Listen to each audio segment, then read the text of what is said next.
So guys, magandang hapon sa lahat. Naglalakad ako dito sa may Sandawa Park dahil nga para mawala yung aking sakit ng bewang. Maraming sakit ng bewang ko guys. Parang na-spring atong araw na ito. So para magkaroon ng maganda at maayos na upo muna tayo.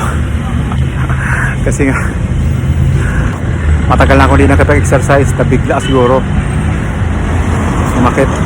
May dati na akong pila si bewang, pero dito na sa parte na to bandang kaliwa. So kailangan talaga pag ganitong edad kailangan mag-jogging talaga, mag-exercise o katon at least 20 minutes a day or 30 minutes a day.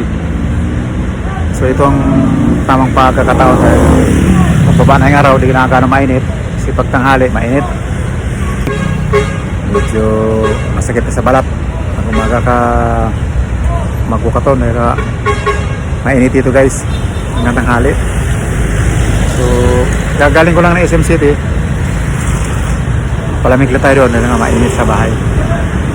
So dito lang tayo nag-relax sa Sandawa Park. So gusto lang kayong kumustahan guys, kung kumusta na ang mga buhay-buhay natin ngayon.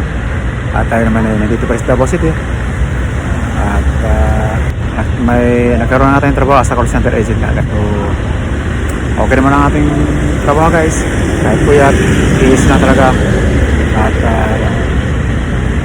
kasi nga kami yung tinataguri ang bayaning puyat.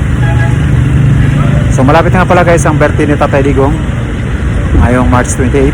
Celebrate o magkikicelebrate tayo guys. At sana naman okay lang sa Tatay Digong sa nito lang. Yun lang.